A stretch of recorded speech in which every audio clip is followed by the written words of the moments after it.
Where did you get that? She asked in shock. Really? I show you a clear picture of you cheating on me, and the first thing you have to say is ask, where did I get this? Does it matter where I got it?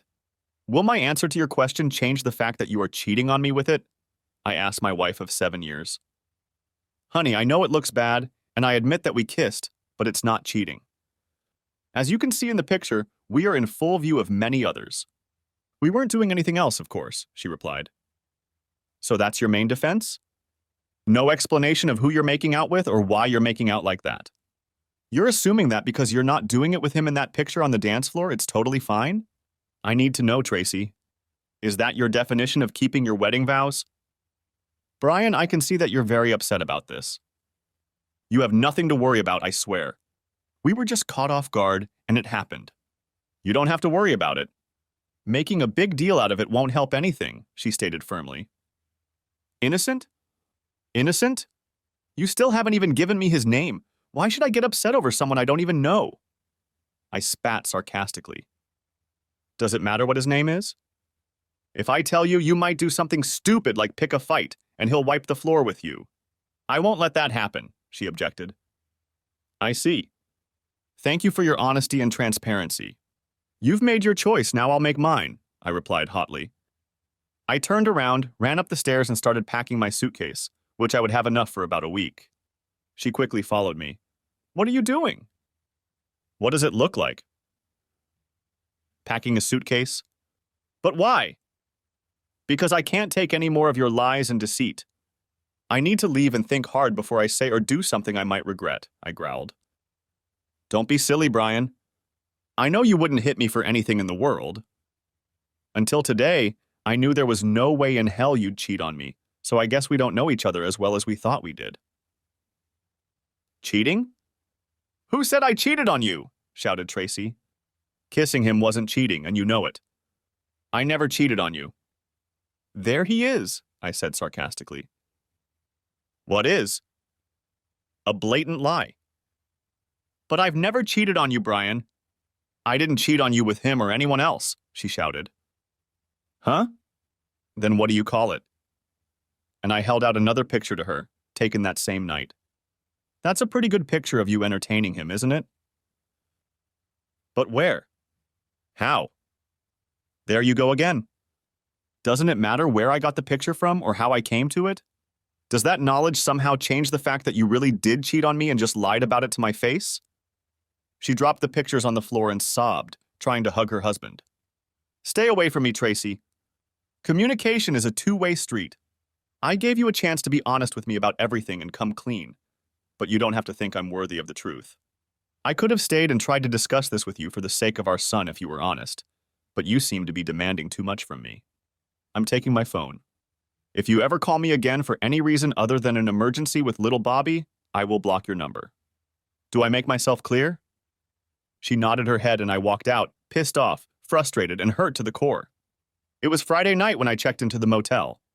I decided I would take the weekend to consider my next steps. If I divorced her, which was my instinctive impulse, Bobby would end up in a single-parent household, and I would have to pay alimony and child support.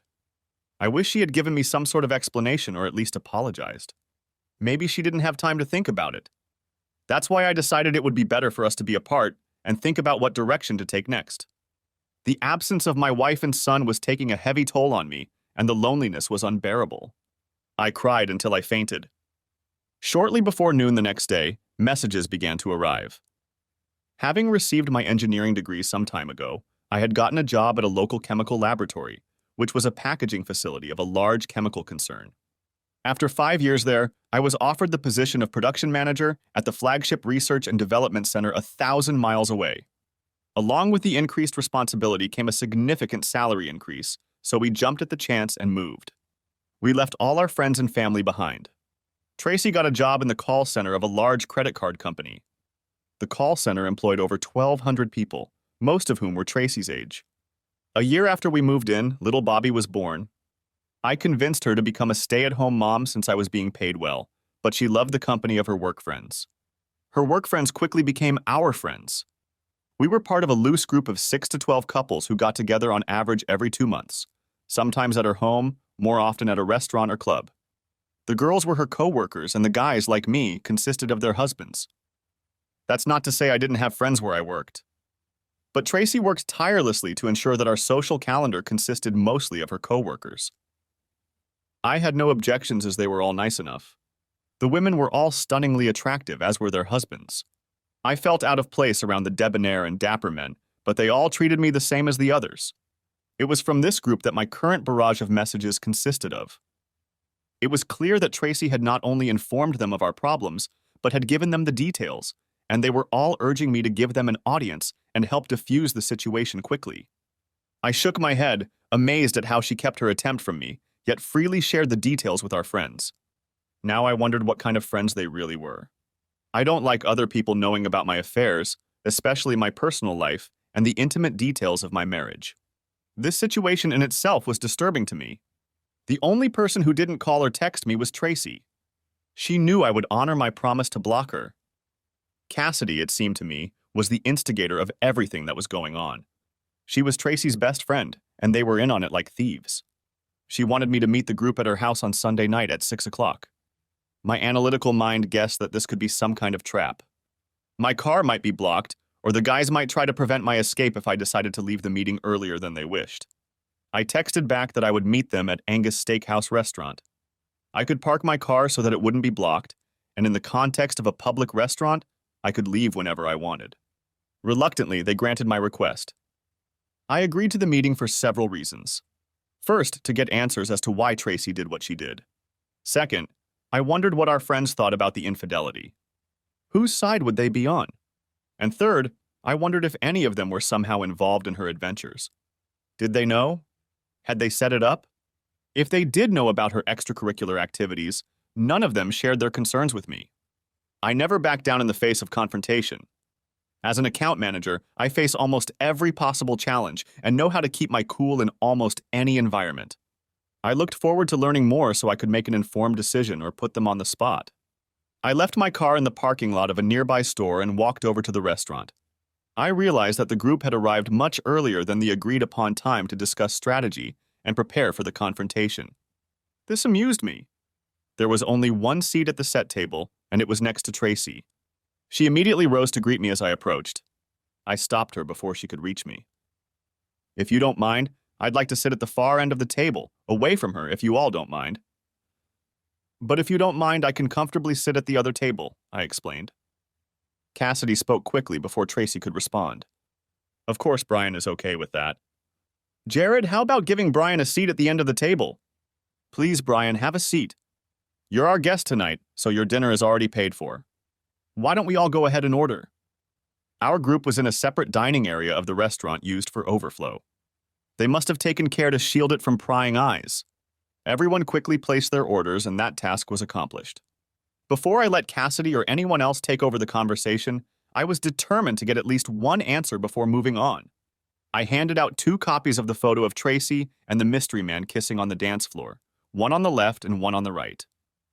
I began, "You all seem very interested in Tracy and I settling our differences."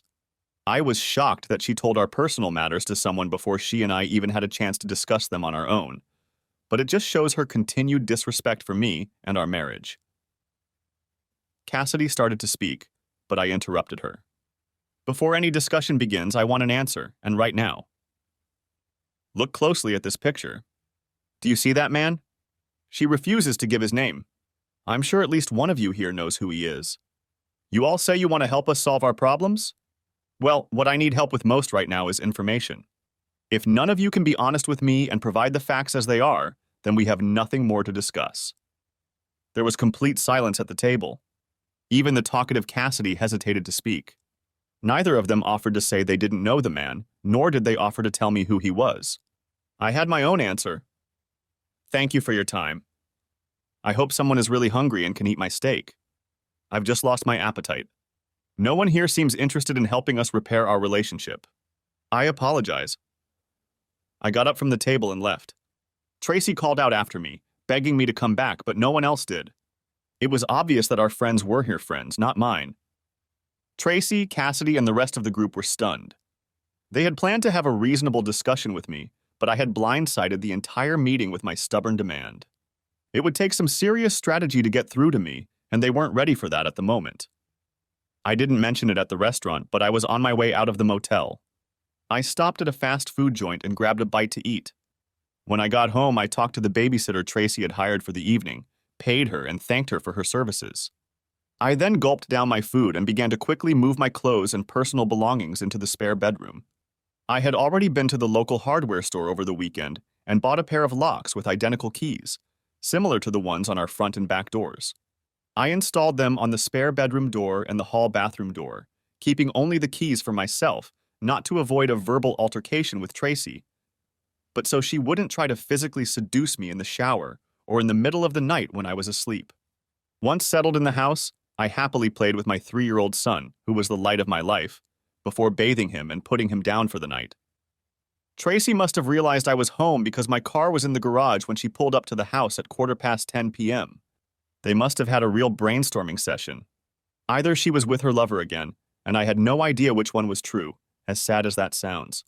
She excitedly ran upstairs, happy to see me back, and found me in Bobby's room sitting in a chair watching my son sleeping peacefully, tears streaming down my face. I shushed her and waved her off before she entered the room. No need to disturb his innocent slumber. After I quietly closed the door, she tried to hug me, but I prevented her. Unable to bear it, she spread a smile from ear to ear. "I'm so glad you're back home where you belong. Let me make you something to eat. We have a lot to talk about." "I've already eaten, but thanks for the offer." "So where have you been all this time? Entertaining your lover again?" hinted I. "No, I just left the steakhouse." "They can confirm that. They helped me find the right words to get us back on track. I have so much to tell you," she explained. "I'll talk to you about anything if you give me the name of your lover." "If you can't do that, then we have nothing to talk about." "I can't.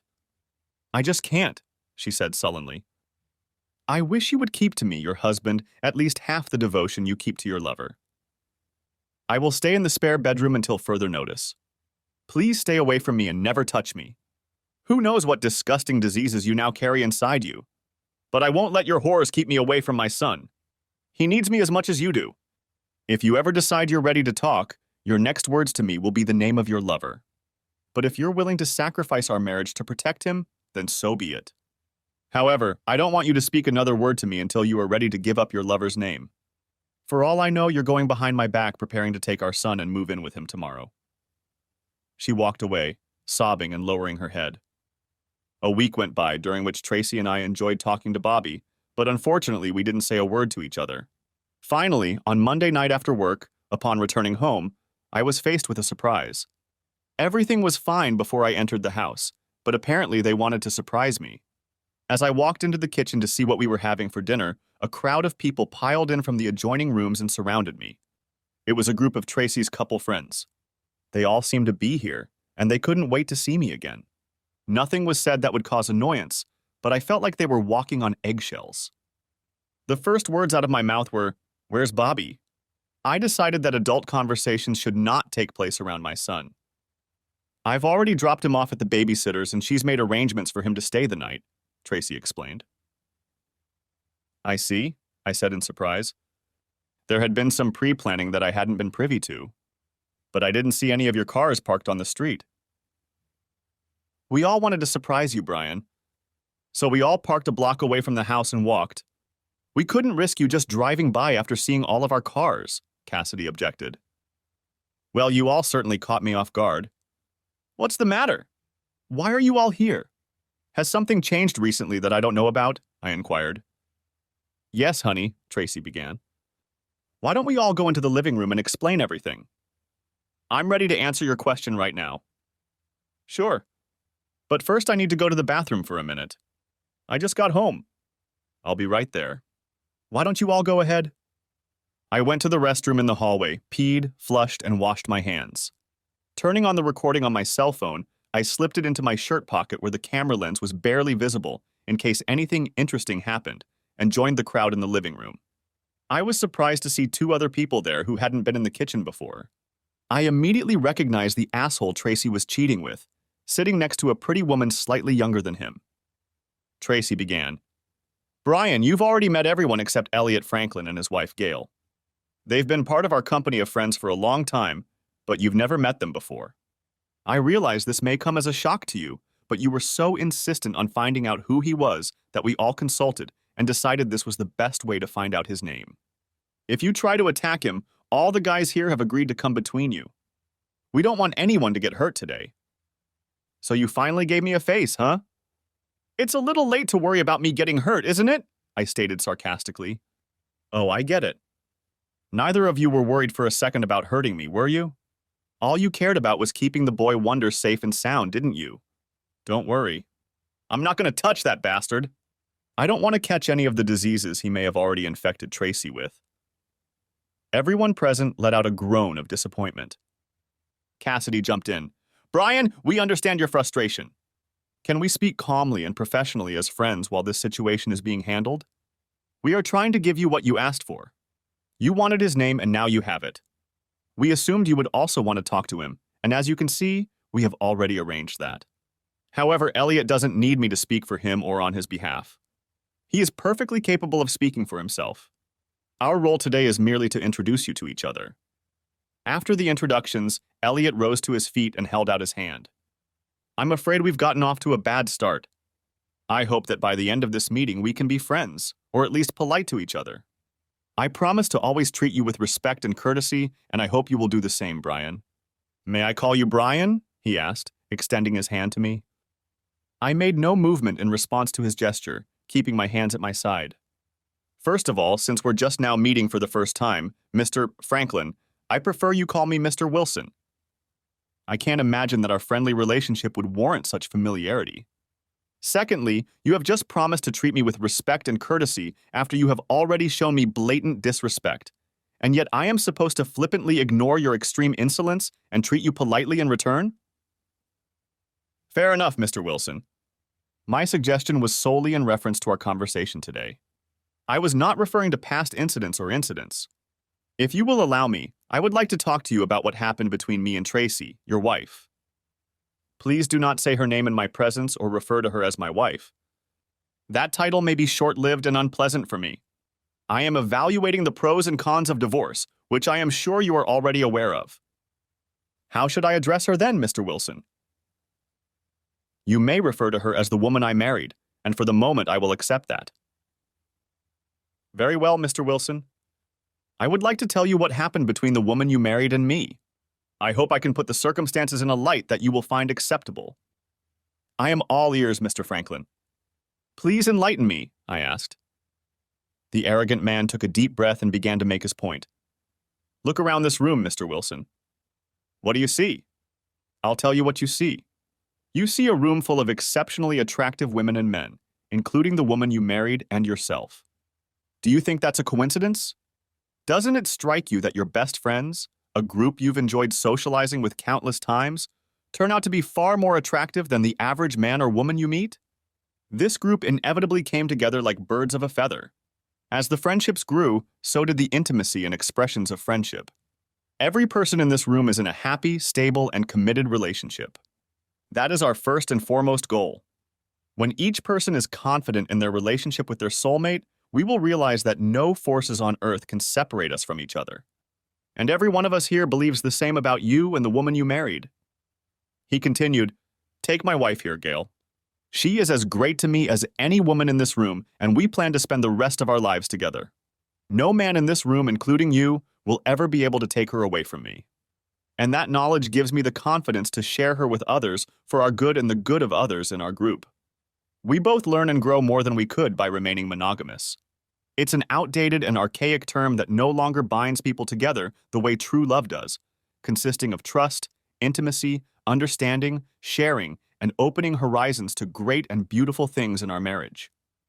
How nice for you and your wife, Mr. Franklin, and the rest of this group, if they are all free to do this with each other without restriction. But that has nothing to do with me and the woman I married. Excuse me, Mr. Wilson, but didn't you just admit that you have less trust, understanding, and security in your relationship with the woman you married than every other couple in this room? Don't you see the tremendous benefit you both could derive and expand your relationship by opening yourselves up to that? And he spread his arms wide, as if embracing everyone in the room.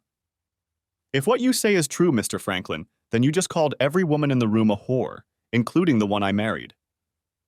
I am appalled that you so easily flummoxed and changed the morals of the woman I married. I find your actions regrettable and reprehensible. A gentleman never interferes in marital relations as you have done. I see where your flawed logic leads you, Mr. Wilson. Rest assured. This is not a one-sided approach. You too are being asked to embrace the concepts we all hold dear here. You could be with any woman in this room right now if you so desired. When you and the woman you married became part of our group, it was inevitable that you would be invited to participate with us in every way inclusively. If you hadn't told her off so harshly that evening, she had planned to broach the subject with you and discuss the potential benefits she felt this experience could bring. Mr. Wilson, the woman you married said you jumped on her with accusations before she had a chance to fully explain to you what it was all about. She panicked and retreated in defense, not knowing how to salvage a conversation with you in the adversarial atmosphere you presented to her. I am sure you will agree with everything we suggest as being beneficial to you and the woman you married. All that remains is to find a way that will make you feel more comfortable. I see, I said, as if seriously considering everything he'd said. Then I looked Tracy straight in the eye and asked, "Is all this true? You discussed all this with them without my knowledge, and then agreed to test the waters with Mr. Franklin to see if it was beneficial to us as husband and wife, without even discussing it with me beforehand?" Tracy nodded nervously before explaining. I've been told how wonderful it is to have such loose associations and how it improves and strengthens their marriages, and I wanted us to have the same. By participating in the experience with Elliot, I was evaluating the whole experience to see how it could improve our relationship, honey. Please believe that my love for you has never waned, and I only wanted to show you what I learned from him to convince you that participating in the experience would be good for both of us. She smiled sweetly, realizing that this was the first real conversation I'd let her have with me since that night. So you want me to believe that just one wonderful session with a super stud instilled in you the skills of an experienced prostitute? After all, it wasn't your first time with him, was it? She lowered her gaze to her feet, unable to make eye contact, confirming my suspicions. Mr. Franklin jumped up again. Don't you see, Mr. Wilson? We were able to help the woman who married you understand the benefits. You will also be able to participate in every way. Plus, there are other advantages you may not have even considered, he added. I see. So you imagine yourself to be some sort of Casanova, eh? Mr. Wilson, I am a very experienced and attentive lover, and I am adept at taking less experienced lovers, such as the woman you married, under my tutelage. Through my experience, she will blossom, grow, and learn, and you will benefit from her new experience as well. Time spent with me and others will broaden her horizons. Please don't get defensive when I explain this to you. Everyone goes through periods in life when we become complacent and fall into a routine. I looked Tracy straight in the eye again. When have I ever resisted trying something new? If you think we need to brighten up our relationship, why didn't you ever talk to me about it before jumping into bed with a womanizer? She timidly replied, Please don't misunderstand me, honey. You're such a gentle and sweet lover, and that's what I need most of the time. But sometimes I want things to be more forceful and direct. That's exactly what Elliot showed me. He in no way tried to replace you in my heart. He's your physical opposite. All I could do was keep myself from lashing out at the guy and trying to destroy him. If I allowed the thought that Tracy and I could repair our relationship and make it work for my son, it was forever lost. A hurricane raged inside me, pounding relentlessly in my chest. Outwardly, however, I appeared calm and unperturbed. Now that I had come to the irreversible conclusion to divorce her, my new imperative was to gather as much ammunition as possible to return fire on all of them, creating as much chaos in their lives as possible for their part in the destruction of my happy home. Thank you, Brian. Now do you see our group in a better light? Will you and Tracy join? You will never regret it. Your marriage will only grow stronger from it, I guarantee it. As much as it pains me to say it literally, I grinned, I'd like a little more time to digest everything that's been explained to me today. Tracy and I need to discuss something one-on-one, alone, just between the two of us. Once we get something settled, we'll get back to you with an answer. Is that okay with you? The asshole grinned in an obvious weak smile. He was having trouble pretending to be polite. He hadn't expected a delay. He needed my answer right now, but he wasn't going to get it. Sure, he said obediently. Take as much time as you need. Then he nodded. Gentlemen? The three largest men quickly grabbed me and held me tight. I wasn't going anywhere. Although I was held securely, I didn't feel threatened in any way. It was just a surprise move.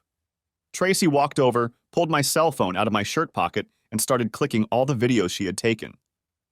Please understand, Brian, we want to trust you, we really do. But until you become one of us, we must understandably take steps to protect ourselves. It was quite obvious that you were recording the events of this evening on your cell phone. I'm afraid we can't afford that level of trust in you at this time. Tracy nodded toward the asshole. He asked her, So it's all gone then? Everything? Tracy nodded, saying, Yes. There will be no recording of tonight. She then tucked her phone away in her pocket. It became abundantly clear that she was already a full-fledged member of the club for him to believe that she would go against my wishes to fulfill them. I demonstrated the look of defeat this jerk was seeking. Mr. Franklin continued. There you go, Brian. Don't be so depressed. I'd like to believe that you've decided to keep a record primarily to better choose who you're going to be with first when you join our summit group. But please realize that we simply can't take that risk. There's too much at stake. He patted me on the back and the group quietly left the house. I grabbed my keys and headed to the garage myself. Where are you going? Asked Tracy, puzzled. To pick up Bobby, if that's okay, I replied. I was hoping we could, renew our physical acquaintance today. There's no reason to go get him right now, is there? I miss my son. Obviously, you don't. I'll be back in a little while, I advised. She took another hint, but I ignored her and walked out the door. I drove to the Angus Steakhouse restaurant. I was hungry since I hadn't had dinner yet, and I was missing something I ordered but didn't eat the last time I was there. The restaurant did not disappoint. Taking my time, I savored the tender beef, mentally going over the events of tonight. Hopefully, everything would work out the way I had planned. Only time would tell.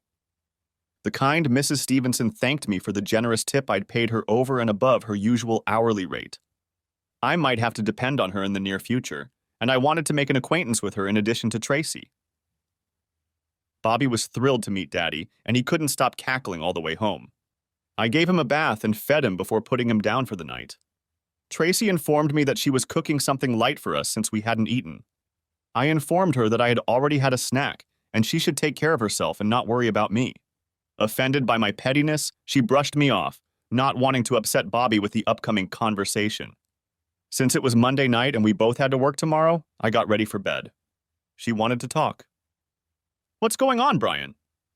You seemed really interested in Elliot's offer about our band, and then you dropped me like a hot potato. What happened? I'm really glad you asked. Let me answer your question with my own questions. Perhaps your answers will provide clarity, I offered. Go ahead, she suggested. Just before they left, 3 men seized me in my own house, and you never said a word against it. Is that true? It wasn't like that, she objected. It wasn't like that, was it? 3 men grabbed and held me in my own home? Yes or no, Tracy, did it happen? Yes, but... Before she could answer, I interrupted her. Yes, it did. And did you say a word of protest to any of the other witnesses who were also silent? Yes or no, Tracy? Just answer yes or no, I commanded. No, she answered with difficulty. Finally, we are beginning to understand. Then listen carefully to the next question. Did I ask you to take my cell phone and delete anything from it? Did you? Yes or no, Tracy? Come on, girl. You were doing so well, don't stop. Be honest, I muttered. No, she said quietly. So please bear with me because this is going to be a long question. Be careful so I don't have to repeat myself. You admit that you had no objection to me being held in custody in my own home. You also admit that you took my cell phone and deleted the recordings from it not at my request, but at the request of someone other than your husband. Is that true, Tracy? Yes or no, is that true? Yes. Good girl. We're almost there. Now, since I was standing right in the room when this happened and did not hear anyone tell you or ask you to delete anything from my personal phone, you must have tentatively entered into the conversation in my absence. then agreed to perform this task without my prior knowledge or consent. Is that correct? Tracy looked down at her feet. Yes, that's correct. I hadn't thought of it that way. You make it seem like a betrayal on my part. It is betrayal, Tracy. Now let's go back to your first two questions. Why did I drop you like a hot potato? Why? Your own answers should reveal the truth about why I acted that way. You proved today that you are on their side, not mine, not ours, but theirs. Now, if you have no objections, I'm going to bed alone again tonight. I don't want to watch and be around a man who so indifferently stabs me in the back. Tracy started sobbing as I left her in the hallway to contemplate her behavior. Of course, I locked the door. Sometime around 4 in the morning, I heard attempts to open the door. 3 or 4 fruitless turns were enough to foil her attempt.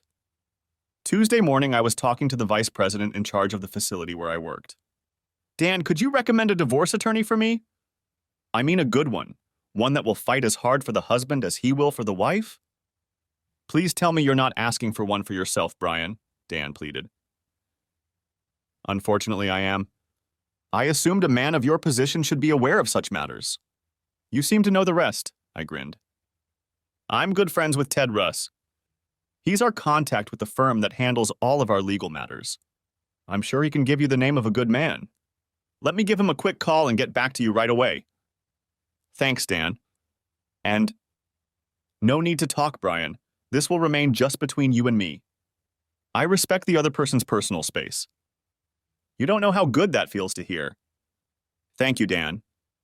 On Ted's recommendation, I called B. Thorenson's office and set up an appointment for 2:30 that afternoon. It turned out that it was not the letter B, but B, that is Beatrice. She informed me that her caseload was 70% women and 30% men. But as soon as she agreed to take on a case, she took it on immediately and fought hard for her client, despite the formidable circumstances. It didn't take me long to convince her of the validity of my position as an injured party, and she was happy to take me on. She warned me that I would be paying child support for 15 years until Bobby turned 18. But college expenses are usually factored into these cases for the benefit of the child. I explained that I had no problem providing for my son. But I was hoping for at least 50/50ths joint custody, either once a week or every other month. She can't promise anything, but will fight hard to get those terms. As for child support, she said I would likely be on the hook for 3 to 5 years, depending on which judge we get. Because of the income disparity, the general result in this state was 1 year of alimony for every 2 years of marriage up to 20 years of marriage. Thereafter, it was limited to 10 years. Although I would have to put up with it, the thought of paying her to have fun with idiots pissed me off.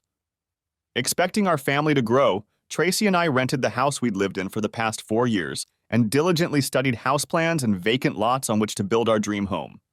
I had accumulated quite a few sketches depicting the elements that were to be part of our special retreat. Now all those dreams were nothing more than smoke. At least the house didn't have to be sold, divided, or fought over. Bobby at his tender age wouldn't be attached to any particular dwelling, so if Tracy continued to rent the house, it wouldn't matter to me. I knew I'd never sleep in the master bedroom again, knowing it had been contaminated by that asshole. Who knows how many times he had already managed to christen the bed with her before I discovered her infidelity. B explained that the average divorce in our state is 8 months if uncontested and a year if contested. I was really hoping I would fall into the 8-month number. Being bound in the bonds of marriage to a traitorous whore held little appeal for me now that my decision to divorce Tracy was clear. B also explained that there was no financial benefit to filing a declaration of infidelity, but she said that a declaration could be helpful if there was a disagreement over custody. She stated that she could have the paperwork ready for service as early as Thursday afternoon. I asked her to have Tracy serve the papers at work on Friday at 10 a.m., where many of her friends and colleagues could witness the event. After the divorce issues had been resolved and a fee agreed, I asked her about possible living arrangements until the divorce was finalized. What questions do you have, Brian? My only concern is time with my son. In this early formative period of his life, 8 months to a year can seem like an eternity to both him and me. I don't want to be an absent father to him any more than necessary. Would it not be illegal or inappropriate for me to continue living in the same house with her to maximize my time with him? While that's not uncommon, Brian, it can be quite a challenge. How so? First of all, when she is served with the divorce papers on Friday, she will be extremely unhappy with you. If you are in close proximity to her home, she will likely rain fire and brimstone down on your head. Are you prepared to face the woman's wrath? Absolutely. I'll be able to easily share my emotions when she gets a summons because, in my mind, we'll be legally separated, and I'll be able to treat her indifferently as she's been treating me lately. And that brings me to my next point, Brian. She may well not want a divorce. Very often, cheating wives want to have their cake and eat it too. Letting you go may be an impossible task for her, and she may do everything she can to prevent it. But this is a legal process, right? She can't bend the law to her will just because she feels like it. You're right, of course, but she could make a mess of things, B informed her. How so? If you enter into a conjugal relationship at any point before the divorce, the time limit will reset to 0 and the clock will start ticking from a new beginning and you'll have to wait another 8 months, she said. The state will view your marital relationship as your desire to end the divorce process. That will never be a problem for me, although I can easily envision Tracy trying to lure me into her bed to disrupt the process. I have an iron will, B. I won't give in, I said firmly. You don't have to, she insisted. All Tracy has to do is claim that you had an affair, and unless you can prove otherwise, which is virtually impossible, the clock will be turned over whether you were married or not. The judge will have a hard time believing your claim that you were never intimate with her, yet you lived together under the same roof. I've seen it happen before, Brian, and I strongly advise against it. I countered. Let me ask you this. If she does make such a statement, would she have to give specific details such as time, place, etc.? I don't mean intimate details of the hypothetical session itself, but dates and times that I could refute? Yes. Yes, she wants to, but again, it would be your word against hers, and the judge would likely believe her, especially if she was tearfully persuasive. Leave it to me. Thank you, B. You've been a great help to me. I then talked to her about another legal issue I would have to deal with immediately after the divorce. Tracy usually gets home a half hour earlier than I do, so it was no surprise to find her cooking dinner in the kitchen. Contrary to my custom, I avoided the kitchen and headed upstairs to take a shower. Since I started using the hall bathroom, she had fewer opportunities to trap me. I took a change of clothes with me to the bathroom. It was time to start practicing living separately under the same roof.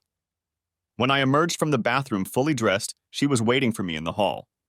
Dinner will be ready in a few minutes. Bobby is already sitting in his high chair in the kitchen. You smell nice and fresh, she said coquettishly. I'll be right down, thanks, I replied, ignoring her remark and unlocking my spare bedroom door. The tension was palpable, but she didn't say anything sarcastic. As we ate, she began. I'd like to explain that we made a cell phone deal last night. Knock yourself out, I said calmly. While you were downstairs evaluating potential partners, and the three of us were alone upstairs, Elliot informed me that he knew you were recording the events of that evening, and that it would not be fair to let everyone be exposed to the professional risk you could expose the group to with the video. The right thing to do would be to eliminate the threat. He said they couldn't leave there that night until the threat was neutralized. Not knowing if you had the password on your phone, they were willing to take it with them and return it later when it was cleared. Elliot suggested that I could prevent all of this by deleting the records myself in your presence. I see. And why did they believe you were capable of such a thing towards your husband? Because I gave them my word, Brian. I don't understand? Understand what? Didn't you give me your word to be faithful to me on our wedding day? There was silence after my remark. I was glad for it. Darling, I don't want you to think that I'm on their side. That's not the case at all. It isn't? What if the circumstances had been different? What if those three men had grabbed you in our house? Do you think I would have just stood by silently and let them do it? What other choice did you have, Brian? The three of them could have easily taken you, silly. That's true. But that knowledge wouldn't have stopped me. Hell, it wouldn't even have slowed me down. I might have been defeated, but only after I'd done a lot of damage myself. I would have fought for you because I would have been on your side, not theirs. We were a team, you and I. Last night you didn't act like my wife. You acted like one of them. I'm sorry you don't understand me, Brian. I explained about the cell phone. I don't know what else to say. There's nothing more to say, is there? I joked. About that subject, you're right. How did you find those pictures, Brian? I'd like to know. I'm sure you would. Wouldn't it be interesting if one of your friends turned out to be not as dedicated to your cause as the other members of your group? What if one of your coworkers turned you into me and delivered those pictures to my office? How would you feel about that? Who? Please tell me who? A man or a woman? She asked urgently. I can't tell you, Tracy. Why not? I gave my word, I said with a wide grin. I could see she wasn't getting anywhere with her questions, so she decided to broach another topic. Did you enjoy watching? No, I just saw a bunch of animals. That's exactly right, Brian. It doesn't have to be emotional for any of them. It will just strengthen our marriage. How did it go? Our marriage is hanging by a thread. I already feel closer to you, I added sarcastically. Don't be like that. You don't know what it's like. Tracy, has our life become so boring, mundane, and devoid of fantasy that you're afraid we can't survive as a couple without inviting other people into the bedroom? I didn't say that. It's not that we couldn't survive without it. But don't you want to do more than just survive? Shouldn't we take opportunities to strengthen our marriage when they come along? What's the harm in that? The harm, as I see it, is the destruction of the trust we once had. That is what you have already done with your experiments. Instead of strengthening our marriage, it is tearing the very fabric of it in two. Perhaps no one you know considers fidelity an admirable character trait, but I do. Obviously, your friends don't give it much thought. They proved that last night. I don't trust you anymore, Tracy. You've proven you're perfectly capable of doing whatever you want behind my back. If it's so important to you and you believe in it so much, why didn't you come to me and talk things over with me before you jumped into bed with another man? Because I knew you would react that way. I thought that if I could participate and realize the benefits of it first, then I could bring everything I've learned to you, and we'd be better for it. When you see the improvements in me, I thought you would realize the value of it and agree with me wholeheartedly. So you and this smug asshole consider yourselves supreme in enlightenment and understanding, believing that lowlifes like me should be spoon-fed to slowly comprehend the life truths you both somehow instinctively grasp? How elitist of you to graciously allow your superior knowledge to trickle down to this lowly peasant. I didn't realize how lucky I was. Sarcasm was in my every word now, and she caught it. She said, "Why don't you let me show you what I've learned? I've adopted some techniques from Elliot and watched Gail closely last night as you asked. The purpose of this whole process is to improve our love life, not destroy it. Let me show you what I can do right now." "I swear you won't regret it," she enthused. "Every time I look at you, I cringe. It's not conducive to me wanting to kiss you anytime soon. All you're going to offer me is a whore who freely shares with other men what used to belong only to me." "Only yours?" "You don't own me, Brian. And I never have and never will," she said defiantly. "You're absolutely right. I never claimed to own you. I mistakenly assumed you were mine because you said you gave yourself to me. And now you've taken your words back and given them to another man. You've broken something in me, Tracy, and I'm not sure it can be fixed." She started sobbing again. Needless to say, that was the last conversation I had with her until Friday. All of my free time was spent with Bobby. I didn't hesitate to change his diaper and never once asked her to help me with him. We were almost playing a game of who bathed him the most. Bobby seemed to enjoy the constant attention, and I was happy about it too. Over the next few days, I researched the names of Elliot and Gail Franklin. I hoped to find their connection to the group. But I came up almost empty-handed. In public records, I found one Elliot Franklin, a homeless man who had been arrested for soliciting people for money downtown. The photo and age didn't even come close to the one who had entertained Tracy. I'll try to find out more about them. I decided to have Tracy over at 10 a.m. on Friday morning because I was attending a meeting of the local chapter of facilities managers. We usually meet every quarter for 4 hours, including lunch. Numerous contractors sponsor this event to advertise their services at the various facilities represented by members. Thus, not if, but when Tracy calls, my secretary will confirm my extended absence, and I will intentionally leave my cell phone on silent mode. The only call I answered would be an emergency call requiring my attention at work. I wasn't avoiding Tracy at all. I just wanted to give her time to get over the initial shock before talking to her. When I eventually returned to work, I took her call, leaving numerous messages. I could hear her quickly moving out of sight as she started talking to me. It's about damn time, are you serious? To get serviced in front of my friends? Do you know how embarrassed I was? Are you really going to divorce me over this? I told you it was nothing, Brian. When are you going to get that through your thick skull? Why won't you return my calls? Why do you refuse to talk to me about this? My secretary should have informed you that I'm in a management meeting. I just got back to the office and called you back right away. I have a job to do, you know. It doesn't stop just because you want to talk. And as for talking, when have I ever refused to talk to you? You're the one who's been avoiding talking to me for the last 2 days. I've never once refused to talk to you. I'm still talking to you now, aren't I? But since we both have work to do, why don't we resume this conversation at a more appropriate time after work? Then I will talk to you about anything you wish. She began to cry over the phone. I don't want a divorce, she wailed. Please, Brian. Don't divorce me. We'll talk tonight, okay, Tracy? Okay, she said, snorting. I love you. Tonight, then. Goodbye, Tracy. I only had one meeting left at work that day, and it was a short one concerning a lab that was having problems. I called our building automation contractor to resolve the problem. Surrounding yourself with quality people makes the job much easier. I arrived an hour early, as Friday afternoons tend to have fewer problems. Most people don't want to solve problems on a Friday afternoon. However, I realized that I would have to solve the problem. And the best way to do that is to pull myself together and face it head on. Realizing that she might not be in the mood to cook tonight, I grabbed some Chick-fil-A for dinner and texted her.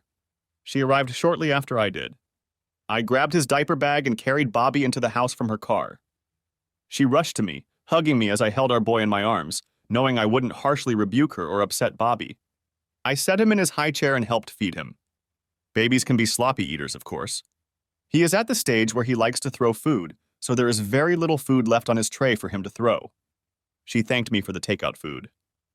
We both cooed and talked happily with Bobby, although tears were streaming from her eyes at the same time. I spent most of the evening with him, never leaving his side until he was put down for the night again. He was my center of attention, my goal, my reason for enduring the dire circumstances. I knew what was in store for me, and I was as prepared for it as I could be. She was going through the divorce papers when I walked into the living room where she was located. She took a deep breath to calm herself before she spoke. I'm sorry, Brian. Okay. Is that what you wanted to hear? To be honest, it's the first apology you've given me since this whole thing came up. What exactly are you apologizing for? Tracy? I'm sorry that you saw those pictures and found out about them the way you did. I can only imagine how uncomfortable it must have been for you. I see. You're sorry I found out, but not sorry you cheated on me. I see. Don't say that. Elliot said that once you realize the benefits of our association, you would come around and accept our group on an intimate level because you would be given the freedom to be with other women just as I am with other men. Naturally, that's what he said. It seems you and Elliot both suffer from the same mistake of not consulting me on matters such as infidelity. It's a shame you trust his words about my character more than mine. Contrary to popular belief, Elliot is not a keeper of information about me or our marriage. He may be an expert on many things, but as far as knowing me is concerned, he's a failure, just as you are, apparently. Look, darling, I realize now that I acted wrongly. You're right. I should have talked to you first before getting involved without your knowledge. After seeing your reaction that night, Elliot told me that in hindsight, if I had approached you first, things would have gone much more smoothly. He's still convinced you'll come around, but now I'm not so sure. Why don't you call off this stupid divorce and let us get back to normal? Back on the road again? Tracy, that train has derailed and done irreparable damage. There's no getting it back on the tracks. You blew it up with dynamite when you let that asshole take you to bed, and then you betrayed me as well. Just sign the papers and let us both pick up what's left of our lives and go our separate ways. I know you, Brian. You don't want Bobby to end up in a single-parent family, to be raised by two parents living in separate homes. If I remarried, you wouldn't want him calling another man daddy. No man wants that for his son. Think about it. Reconciliation is the best option for both of us. I wouldn't want him to call another woman mom if you remarry after a divorce like you did. That's probably true. You should have thought about all this before you betrayed your vows, not after. You're right. It would have killed me to hear him call another man daddy. But it's better to come from a broken home than to live in a house full of lies and deceit. If we hadn't gotten divorced, I still wouldn't be part of your company of whores and harlots. They may be physically attractive, but to me they are disgusting. And you would continue to entertain whomever you saw fit. But it will never be me. I can never be intimate with you again, Tracy. Put that in your pipe and smoke it. That's not what you mean. You're just saying that to hurt me, and it really hurts. So 1 point, Brian. Look, what if I gave up on the idea completely? Swore I'd never get involved in their relationship again? What if I turned my back on them as friends? I'm desperate, honey. You and Bobby are two of the best things that have happened to me in my entire life. I'm sorry you think I've turned my back on us, but it's not true. I value you two above anything else in the world. I hear the words you say, Tracy, but I just don't believe you. You've already proven yourself to be a liar. Now I can't trust a word you say. It's too late. Just sign the papers and get this over with as soon as possible. Never. I'll never sign those damn papers as long as I live. I don't want a divorce, and I will fight you every step of the way, no matter how long it takes. I may have lost you at this point, Brian, but I want you back. I'm not going to give up. I believe in us more than you do. I'll crawl to you on my hands and knees until you take me back. Too bad you didn't have enough faith in us to stay true to your wedding vows. You've heard the old aphorism, once cheated, always cheated. And it is through that prism that I will always look at you, I quipped. She started sobbing again, perhaps from the realization that she was facing an impossible task. What now? She asked. I hope you don't expect me to leave. I'm not going anywhere. I'm staying here with Bobby. Besides, we have nowhere else to go, she mumbled. You're right. Now that you're out of the world, Bobby has become my whole world to me. I don't want to spend any more time away from him than necessary. That's why I've decided to continue living here while the divorce is going through. I continued. Don't worry, I won't get in your way. I will no longer require you to do my laundry, cook my meals, or clean up after me. You take care of your needs, I'll take care of mine, and we'll both take care of Bobby's needs. All I ask is that you don't touch me with your contaminated body. To me, you are a walking contagion from head to toe. You are disgusting to look at, disgusting to think about, impossible to stay married to. We will coexist under the same roof, but it will only be coexistence until divorce, which will never lead to reconciliation. As she pondered my words, her elation was replaced by dejection. I heard what you said, Brian. But divorce is a long road, and we both know a lot can happen in that time. I'm going to get you back, honey. I swear I will. As long as you keep meeting and hanging out with your so-called friends, you won't have a chance in hell. I will never socialize with them again. As you so aptly pointed out, I don't own you and I can't control your behavior, but if you ever bring one of your jerk lovers here, I swear on my life that you and he will seriously regret it. Is that clear? Of course, sweetheart. I already told you I'll turn my back on them if that's what it takes to get you back. Do you want me to quit my job and become a full-time mom? No. It's too late for that now. Besides, if you did that, I'd only be paying more in child support in the divorce. She didn't like my return, but she kept a cheerful smile for my benefit. I decided that the days of our confrontation were behind us. There was nothing she could say now that would make me lose my temper and berate her again. We'd both had enough of insults and innuendo. I could be professional both at work and at home. I decided to treat this as a temporary business arrangement. Nothing was going to stop me from spending time with my son. For a few weeks, we communicated politely, saying only what was necessary. Surprisingly, we agreed to several suggestions from my attorney B. In the interim, I would pay all rent if Tracy would pay all utilities. I canceled all utilities in our joint names and reissued them in her name only. Both of our cars were already paid off, so we each paid our own gas and insurance. We each took care of our own meals, so there was no need to share groceries. Being financially free of it was not as difficult as I had anticipated. Since I was still paying the lion's share of our expenses, she accepted it. I transferred half of our savings to a new account opened in my name only and left the balance in an account in her name. She was quite unpleasant to me for a few days after that, but soon realized that I was only enforcing the terms of the divorce agreement, which she politely refused to sign anyway. Tracy made every effort to come up with an excuse to ask me questions and engage me in conversation. I was always polite and never turned her down unless she got personal. I never asked her for anything or started conversations. One day I was going through a desk drawer in my room looking for socks of a certain color, and it occurred to me that I hadn't seen the 3 pictures of their meeting. I urgently searched all the drawers in case I had moved them and forgotten about it. They weren't there, and I knew who had taken them. I scrutinized the lock on my door with a magnifying glass and only then noticed the fine scratches.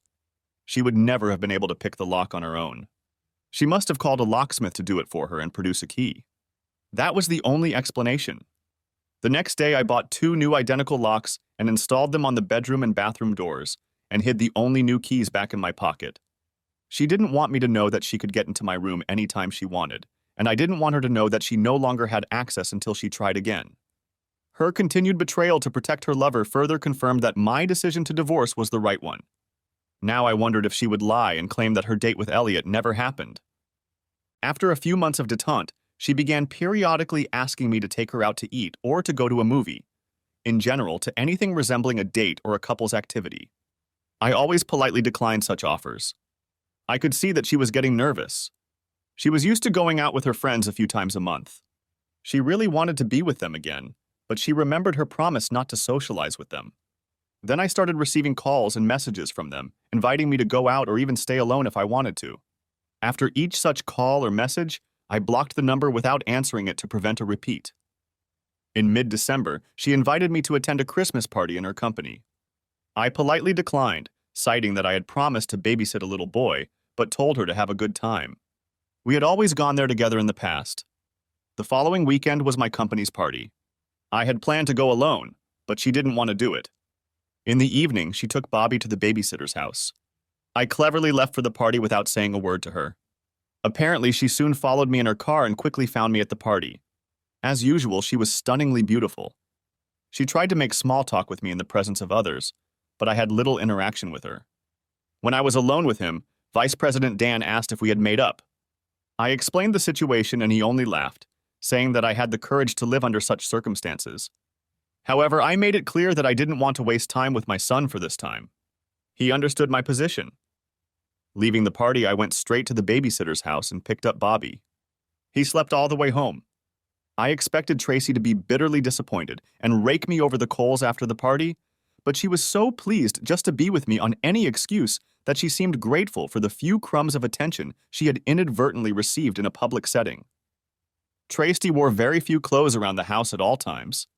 I applied my engineering skills and soldered a resistor in parallel with the thermistor built into our digital thermostat to control the temperature. The resistance value I chose caused the heating temperature set point to be 5 degrees lower than the displayed temperature, and the house was cooler than usual. My idea was to encourage her to put on warm clothes. I was partially successful in doing so.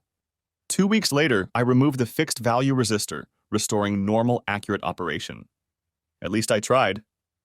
5 months after it was serviced, she informed me that she was going to have dinner with Cassidy, her best friend, on Saturdays if I didn't mind watching Bobby. I nonchalantly replied that I didn't mind, as long as she didn't bring that slut or any of her lovers into the house. My employer sponsored a bowling league, which I decided to join on those Saturday nights when she went out. I had a lot of fun making a complete fool of myself on the lanes, and Bobby was thrilled to get so much attention from the ladies in attendance. It was so much better than sitting at home, wondering what Tracy was doing or who she was. One day I got home later than she did, and she asked where I had been with Bobby. I told the truth. She asked if she could come with me next time, and I again told her honestly that I only leave the house when she does and not sit home alone. My answer really upset her, but again, pleasing Tracy was no longer my concern. She often asked me how we could ever be a loving couple again if I never gave her a chance. She never signed the divorce papers. It was supposed to take a whole year.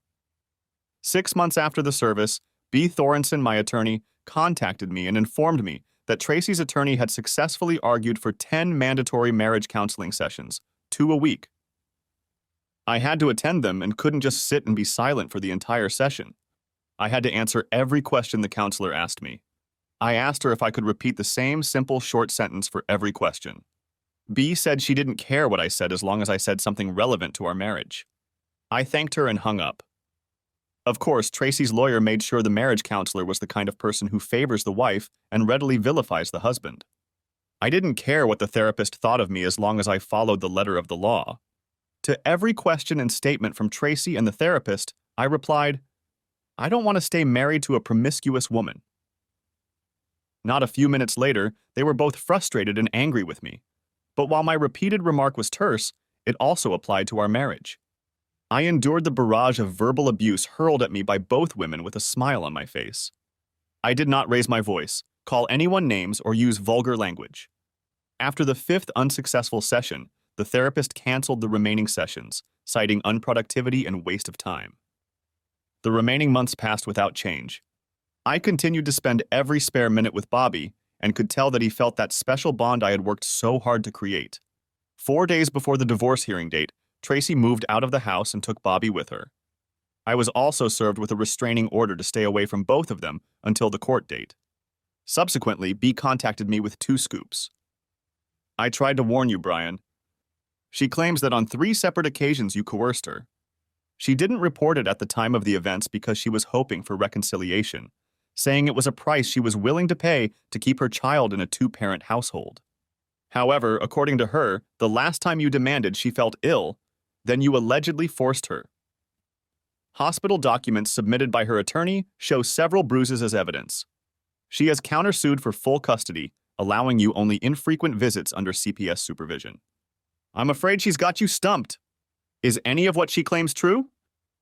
B, you know me much better than that. Not one word is true, not one word. Okay, I just needed to hear it from you. I will fight for you to the end, but I have little hope of overcoming her accusations without hard evidence to back up your denials. B, has she provided all the necessary information that you indicated would be required to investigate her allegations? Yes, she has. I have the details in a folder in my office. Can you email me the information her attorney has provided? Sure, for what it's worth. Remember, you cannot call her, email her, text her, or contact her or your son in any way until I tell you otherwise. Do you understand? Nothing. If she calls you and you hear her voice, don't say a word, just hang up immediately. Understood? She ordered. Got it, I repeated. 2 days later, walking into the house after work, I was shocked to see Tracy sitting at the kitchen table. Her car was nowhere to be seen. Perhaps she had gone with someone else. She was waiting for me. I had no idea why. My first impulse was to run away so as not to violate the restraining order, but she called out loudly before I could get out the door. Brian, turn around and listen to me if you want to see Bobby again. She definitely had my attention. However, trying not to talk to her, I just stared at her face and kept my distance. Well, you don't have to say a word. Just listen. I remained calm and didn't make any gestures that could be construed as aggressive or confrontational. First, hand me your cell phone so I can turn it off. I placed it on the kitchen table. She picked it up and turned it off to make sure there was no recording. I tried my best to talk you down, but you were so stubborn I had to resort to desperate measures. How does it feel to have the shoe on the other foot? It's not very pleasant, is it? I'm sorry, Brian, but you left me no choice. I had to claim we had sex, which you demanded to turn back the clock. But Elliot convinced me I needed a backup plan in case your lawyer was convincing enough to object. So I made up a story about you hitting me in anger. We both know you never touched me. I've already told you that you would never hit me in a million years, and I still believe that, even here and now. But I needed to make sure I got full custody of our son, leaving you with only crumbs of time to spend with our baby. It pains me to be so cruel to you, Brian, but it puts me in a unique position to negotiate with you. Tracy cleared her throat and continued. If you cancel the divorce, make it go away, and voluntarily agree to us joining our group of friends as they have generously offered, then I will lift the restraining order, move in with you, and we can resume our happily married life. Bobby would not be born into a single-parent family. He would be raised by both parents living happily under the same roof. Think about it, Brian. What's not to like? I promise you'll get used to it quickly. I'd love to show you the new tricks I've already learned, right here and now if you want. Perhaps that would be too soon. What do you say, Brian? Why don't you get off your high horse and live with me in the real world for a change? I swear you'll have a good time. I looked her straight in the eye. I let her know I was seriously considering her offer. So if I go with you and your friends, are you saying you won't limit my access to Bobby in any way? Why on earth would I come between a loving father and his son? You know as well as I do that the kid loves you more than he loves me. He asks for you all the time and it breaks my heart to tear him away from you. Just say yes, Brian. Just say yes and all our problems will go away, she encouraged. First I lost you, then my son. My life is unbearable. I miss Bobby madly. I want to be with him so badly, I cried. One word from you will fix everything, Brian, and everything will be restored, she assured me. Give me time to think things through. I need to do some mental gymnastics to figure out how to share you with other men. I just need time, okay? Okay, baby. I've got you figured out. You always analyze everything with your engineering mind. We're going before a judge in 2 days. I need to hear from you by tomorrow. Just text me one word, yes, so I know you agree and I'll make it right again. But if I don't hear from you before the hearing, I will punish you for the rest of your life. Your son will grow up hating you. I will take care of that, and you will pay me for it. Please don't make me do this to you for Bobby's sake. Okay, honey? Do the right thing for him. That bitch hit me where it hurt the most. My son. Nothing else in the world means as much to me as this little boy. I'll answer as soon as I can. For now, please leave, I insisted. She walked past me with a smirk on her face. She knew she had me by the balls. I held my breath until I heard the door close. Looking out the window, I saw a shiny Lexus pull up quickly next to her. The driver, of course, was asshole Elliot Franklin. He must have a huge boner for her to go to such lengths to accept her into his group. I had a lot to think about. B informed me that my presence at the divorce hearing was not required. My presence wouldn't change the outcome, but I wanted to be there. As I left the men's room to head to the courtroom, Tracy appeared out of nowhere and hissed, "You had your chance, you stupid moron! I'll tear you to pieces in there. Your son will never know your name and will grow up calling another man father. I will marry a real man who is not so insecure, who trusts and believes in me and our marriage, who is willing and open to new experiences, unlike you." Then she spat in my face and hurried away, escorted away by the stares of the onlookers, who wondered what heinous crime I had committed against such a beautiful woman. I took a handkerchief and wiped my face. Entering the courtroom and taking a seat in the back, I waited my turn, hoping that my lawyer was at least half as good as her reputation. I had a lot on my plate for today. While I waited my turn, it was interesting to hear about some of the crazy divorce cases. I noticed that those who represented themselves really had fools as clients. Our case wasn't heard until 1 p.m., which made for a long day. Tracy was called to testify first, as she had filed a restraining order and made accusations against me for mistreating her. The divorce was a minor issue. I listened intently as she recounted everything I was accused of, including dates, times, and specific locations of the alleged assaults. This was her chance to get custody, child support, alimony, child support, and maybe even jail time because, oddly enough, the prosecutor had yet to file formal charges against me. I said nothing as she tearfully recounted her horrific attacks on me. My attorney silently drew images of flowers in the margins of the notes presented to her. Tracy's lawyer skillfully wove a coherent picture of my violent temper and unsuitability as a parent or guardian of a vulnerable toddler. He explained that Tracy had done her best to reconcile before my latest attack. She claimed that I had falsely accused her of infidelity and that my jealousy had destroyed our marriage and our family. She now agreed that divorce was the best option for her and the child. After the attorney laid out his arguments and rested, B smiled politely, taking her turn with Tracy.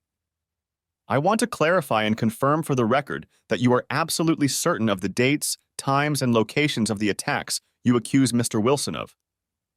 "Can you be wrong, Mrs. Wilson?" B looked at him intently. "No, ma'am. I understand everything perfectly. My attorney recommended that it was mandatory that I fully document the events should such situations arise, and I wrote everything down on a calendar I kept in a stash." "I see. So you swear under oath that the allegations you are making against my client are accurate and true?" "Yes, ma'am. I wish I could say otherwise, but the truth must be told." Tracy snorted tearfully in response. "No further questions, Your Honor," B informed the judge. "You may step out now, Mrs. Wilson." "Thank you, Judge Cora Feldman advised Tracy. She and her attorney seemed stunned that my attorney had not questioned her more thoroughly. Her smirk, addressed to me as she got up to leave the witness box, said it all. She knew it was a win-win. Even my lawyer hadn't challenged any of her statements. She was ready to fulfill her promise to me, to turn my son against me. I shuddered at the thought. Your Honor, I would like to call Mr. James McMahon to the stand to testify, B asked. The judge nodded in agreement, and a plain man with no face took a seat up front. Tracy and her lawyer conferred, and she just shrugged. He was obviously unfamiliar to her. Please state for the record your full name, sir, B asked. James Winfred McMahon. Thank you, Mr. McMahon. May I call you James? Jim, please call me Jim. Of course, thank you, Jim. Could you tell the court where you work and what the nature of your business is? Yes, ma'am. I own and operate McMahon Investigative and Security Services. Jim, would you please tell the court how you met my client, Mr. Wilson? Yes. He approached me about 14 months ago, concerned about his wife, Mrs. Tracy Wilson. He suspected her of infidelity but had no proof. We offer private investigative services to confirm or disprove such suspicions, and he immediately utilized our services. I see. And what did you discover during your surveillance of Mrs. Wilson, Jim?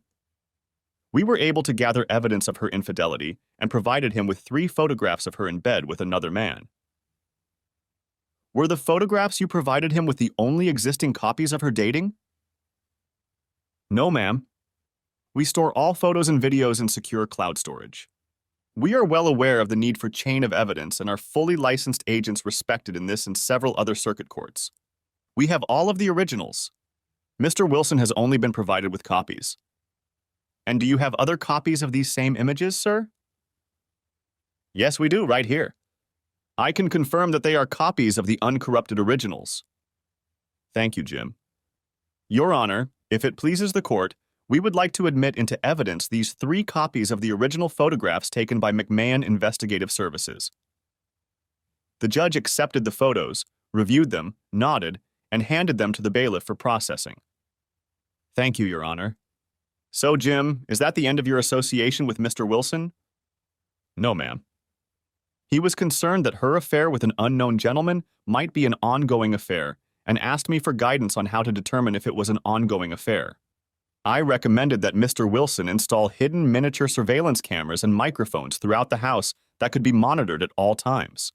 Such devices could record phone calls, secret meetings, and graphic images of infidelity. And Mr. Wilson hired your firm to do this for him? Yes, ma'am. We installed the equipment the very next day while Mr. and Mrs. Wilson were at work. Objection, Your Honor, Attorney Tracy protested. I see where this is going, and before this case goes any further, I ask that you declare inadmissible all evidence obtained through those despicable hidden cameras. Mr. Wilson could have easily edited or altered any of those recordings to make the circumstances play out the way he wanted and smear my client. That is unconscionable. Judge Cora Feldman heard the objection and looked at B. Before I rule on your objection, Counselor, I'd like to find out if there are grounds for it. Attorney Thorenson? Thank you, Your Honor. Jim, could you explain to the court the nature and type of surveillance system you installed in Mr. Wilson's home at his request? Of course. All of the cameras transmit data wirelessly to a laptop computer hidden in a subfloor under the house. The laptop is connected to a wired Ethernet hub that continuously streams all collected data to our secure cloud servers. Mr. Wilson does not have access to the raw records.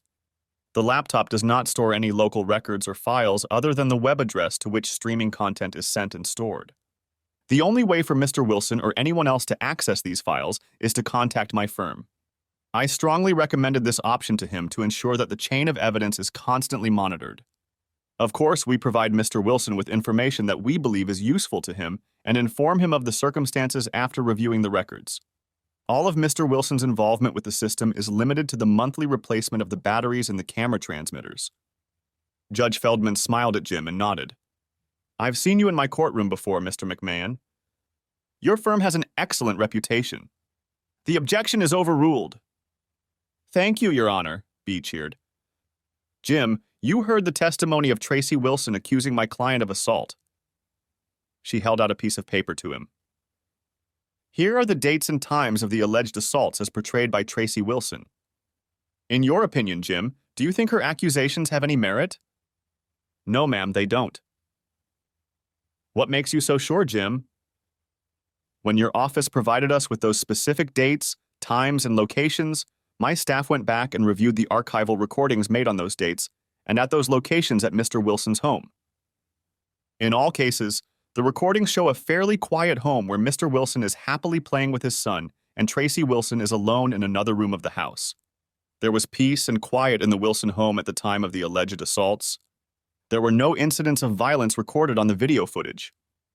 Tracy and her attorney seemed interested in the stains on the floor. There was no eye contact. Her case was a wreck. Jim, can you offer any additional information regarding the allegations she made against Mr. Wilson? Yes, ma'am, I can. I have here a transcript of a phone call made by Mrs. Wilson the day before she moved in.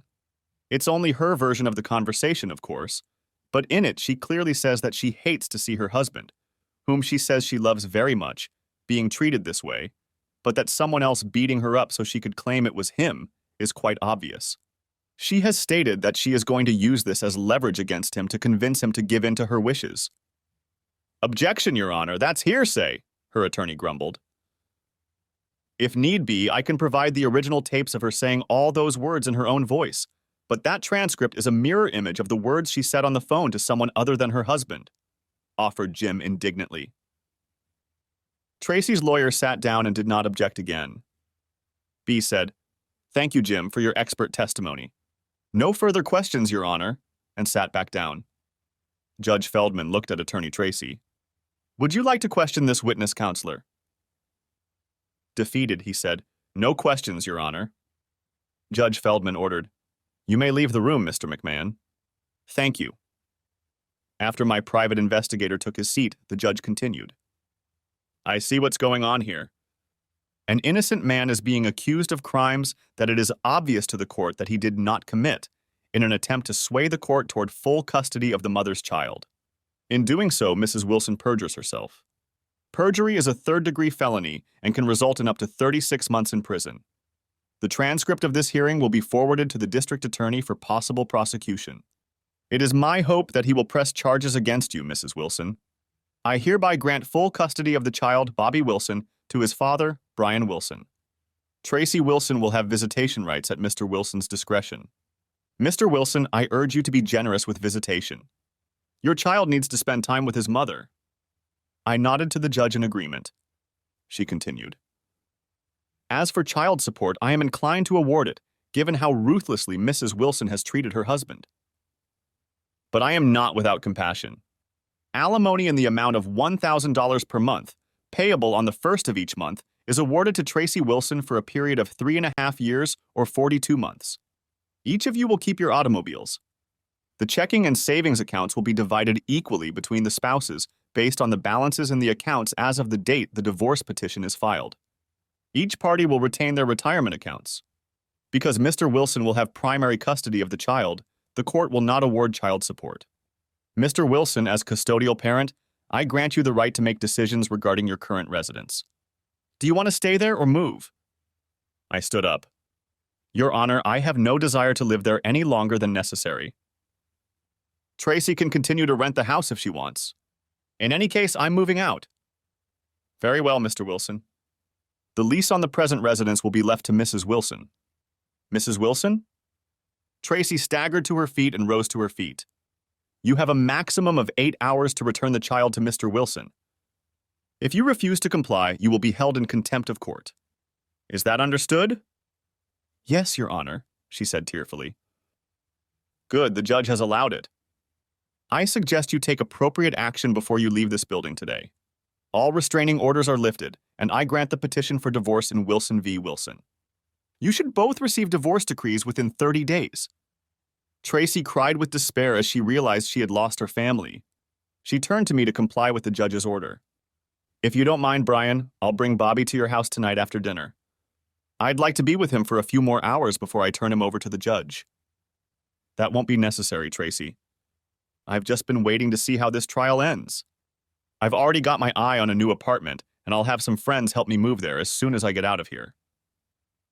I held out a piece of paper to her. Here's the address of my furnished apartment. I'm only taking Bobby's stuff, my personal belongings and tools. All the furniture you can keep.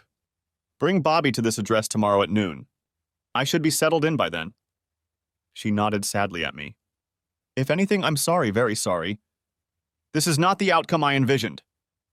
Well, since life with me was so boring and mundane, from now on you can have the interesting and fulfilling love life you've been striving for without me. Good luck with your next open marriage, I stated sarcastically. She didn't say anything back. Brian, I want to thank you. For what? For not going after Elliot and Gail Franklin. They really are wonderful people. Too bad you'll never get to know them like I did, she said gratefully. No problem. I have absolutely no interest in Elliot or Gail Franklin. As far as I'm concerned, they don't exist to me at all. No, neither Elliot nor Gail. But I can tell you who I'm interested in doing business with, the company you work for. I found out from HR that your company has a very strict non-brotherhood policy because so many women work there and they want to protect them from predators. I will be suing your company tomorrow, claiming that blatant violations of their policy caused the destruction of my marriage and almost cost me my son. Ronald Hensley will be named as the primary culprit. Apparently, he slept with a dozen female employees in violation of company policy. You may have heard of him. He's your manager.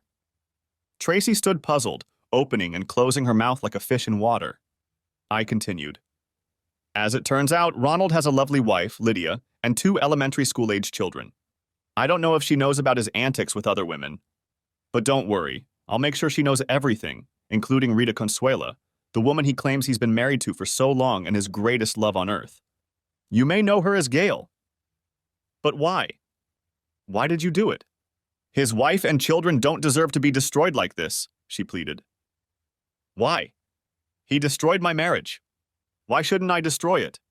He almost robbed me of my son. Why shouldn't his children know the truth? Even now, to this day, you defend and protect him. How enlightening.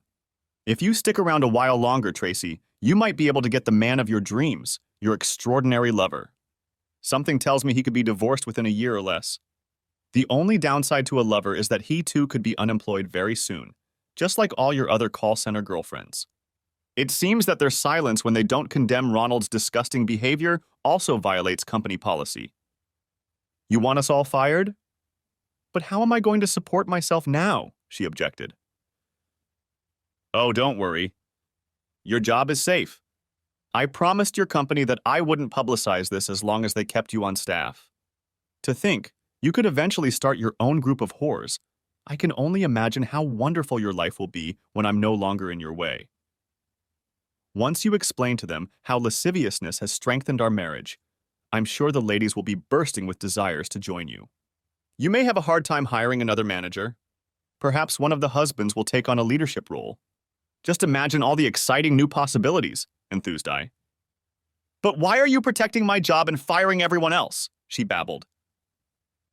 For one reason and one reason only, Tracy. I agree with the judge that Bobby needs a mother in his life. It's not exactly a dream job, and it doesn't pay very much, but it's enough so you can live without having to come to me for money. One day when he asks me how I treated you in the divorce, I want to be able to honestly say I was fair. If you tell him otherwise, I'll show him the proof. Neither Tracy nor her friends knew that I had already known her lover's real name from day one. My private investigator does an excellent job and is worth every cent he charges me. An engineer always approaches a problem from a position of knowledge. If we don't have the answer, find someone who does. That's exactly what we do. B, my shark of a lawyer, sued Tracy's call center for $1.5 million and settled for a tidy sum. $250,000 she kept, and the rest went to me. The day I received my paycheck, I wrote Tracy a check for $42,000 in a lump sum. My child support obligations were paid in full by her own company, and there was still a lot left over. Now I could build my dream home. Word spread quickly through the workplace. Many single ladies where I work looked at me as potential prey. But after just getting off this roller coaster, I think I'm going to focus on Bobby for a while before I get involved in dating again. Free at last. Thanks for watching. I hope you enjoyed it. So subscribe to my channel and watch the next video.